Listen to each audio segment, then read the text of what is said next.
Good morning students. आज हम पढ़ेंगे हिंदी व्याकरण में कारक। कारक को इंग्लिश में क्या कहते हैं? केस। तो जैसे कि यहाँ कुछ वाक्य दिए गए हैं। मोहन ने पिताजी को पत्र लिखा, पुलिस ने चोर को पकड़ लिया, सुधीर साइकिल से बाजार गया, ये मिठाइयाँ अतिथि के लिए हैं, बिल्ली कुत्ते से डरती है, यह पुस्तक मेरे भाई की है, बंदर छत पर बैठा है। उपयुक्त वाक्यों में मोहन, चोर, साइकिल, अतिथि, कुत्ते, भाई, छत आदि संज्ञा शब्दों के साथ ने, को, से, के लिए, से, की, पर आदि शब्द आए हैं। ये सभी शब्द संज्ञा शब्दों के साथ संबंध स्थापित करने का काम कर रहे हैं तथा वाक्य को अर्थपूर्ण भी बना रहे हैं। इस प्रकार संज्ञा अथवा सर्वनाम को क्रिया से जोड़ने वाले चिन्ह अथवा परसर्ग ही कारक कहलाते हैं।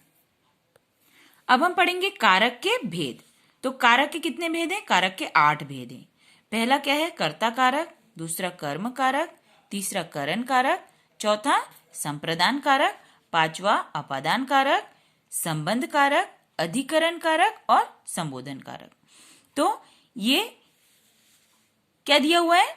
कारक, कारक चिन्ह और उसकी पहचान।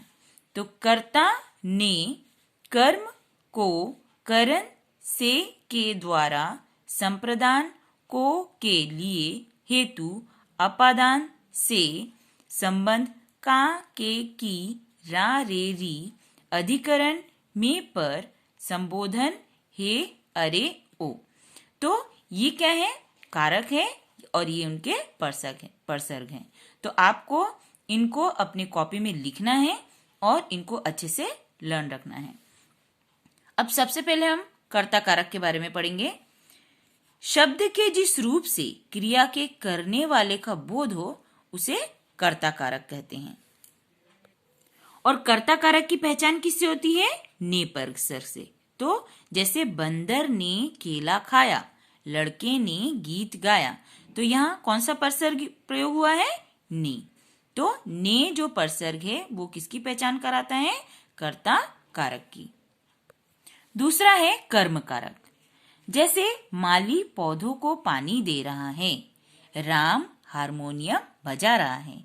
तो पहले वाक्य में को परसर्ग का प्रयोग हुआ है, लेकिन दूसरे वाक्य में यहाँ परसर्ग नहीं दिख रहा है। लेकिन इस दूसरे वाक्य में क्या प्रश्न का उत्तर मिल रहा है? जैसे राम क्या बजा रहा है? हारमोनियम। इस वाक्य में हारमोनियम कर्म है तथा बजा रहा है क्रिया। तो इस प्रकार शब्द के जिस रूप से क्रिया का फल पड़े, रूप पर क्रिया का फल पड़े, उसे कर्म कारक कहते हैं। तो इस प्रकार कर्म कारक की पहचान किससे होती है? को परसर्ग से। अगला है करण कारक। लड़का गेंद से खेल रहा है, लड़की चाकू से सब्जी काट रही है। तो उपयुक्त वाक्यों में प्रत्येक क्रिया किसी न किसी साधन से हो रही है। जैसे खेलने की क्रिया किससे हो रही है? गेंद से। और काटने की क्रिया किससे हो रही है? चाकू से। इन वाक्यों में गेंद और चाकू करण कारक हैं। इन सबके साथ से तथा के द्वारा परसर्गों का प्रयोग हुआ है। इस प्रकार कर्ता जिस साधन या माध्यम से कार्य कर रहा है उस साधन या माध्यम को करण कारक कहते हैं। और उसकी पहचान किसके द्वारा होती है? से, के द्वारा, के साथ। अब हम पढ़ेंगे संप्रदान कारक। सेठ भिखारी को वस्त्र दे रहा है, पिताजी बच्चों के लिए मिठाई लाए। तो उपयुक्त वाक्यों में सभी क्रियाएं किसी न किसी के लिए की गई है। जैसे वस्त्र किसको दिया गया? भिखारी को दिया गया। मिठाई किसके लिए लाई गई? किसको दी गई? बच्चों को दी गई। तो जहाँ कर्ता जिसके लिए कार्य करता है या जिसे कुछ देता है उस भाव को बताने वाले शब्द संप्रदान कारक कहलाते हैं। और संप्रदान कारक के परसर्ग क्या है? को, के लिए, हेतु। अब हम पढ़ेंगे अपादान कारक। वृक्ष से फल गिरा, लड़का कुत्ते से डर गया। तो उपयुक्त वाक्यों में फल वृक्ष से गिरा अर्थात अलग हुआ और लड़का कुत्ते से डर गया अर्थात भय का भाव पैदा हुआ। जहां अलग होने या भय का भाव पैदा होता है वहां अपादान कारक होता है। इस प्रकार संज्ञा और सर्वनाम के जिस रूप से अलग होने या भय के भाव का पता चलता है उसे अपादान कारक कहते हैं। अपादान कारक का परसर्ग क्या है? से। अगला है संबंध कारक। यह पुस्तक सुधा की है, वह राम का भाई है।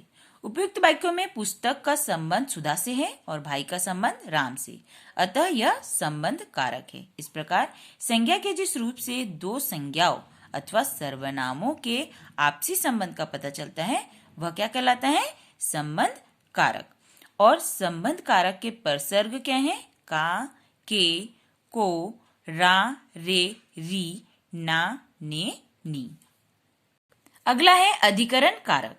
नानाजी कुर्सी पर बैठे हैं, बक्से में कपड़े रखे हैं, चाय में चीनी कम है, दशहरा के अवसर पर रामलीला हो रही है। तो उपयुक्त वाक्यों में कुर्सी पर, बक्से में, चाय में, अवसर पर अधिकरण कारक है, क्योंकि इनमें क्रिया के साथ स्थान, अवसर आदि का ज्ञान हो रहा है। इस प्रकार संज्ञा के जिस रूप से क्रिया के समय, स्थान, अवसर आदि का पता चलता है उसे हम अधिकरण कारक कहते हैं। अधिकरण कारक के परसर्ग में प तथा पर होते हैं। अगला है संबोधन कारक। अरे रामू कहाँ जा रहे हो? हे भगवान रक्षा करो। तो उपयुक्त वाक्यों में रामू तथा भगवान शब्दों का प्रयोग संबोधन के रूप में हुआ है और इनके साथ अरे तथा हे परसर्ग लगे हैं, अतः ये क्या है? संबोधन कारक। तो जिन संज्ञा शब्दों का प्रयोग किसी को बुलाने या पुकारने अथवा संबोधित करने के लिए किया जाता है वे संबोधन कारक कहलाते हैं। संबोधन कारक के परसर्ग क्या है? अरे और हे। तो आज हमने कारक चैप्टर पूरा पढ़ लिया है। आज आपको इस चार्ट को अपने कॉपी में लिखना है और इसे अच्छे से लर्न करना है और इसके प्रश्नोत्तर मैं आपको सेंड करूंगी, वो आपको कॉपी में लिख के उसे भी लर्न करना है।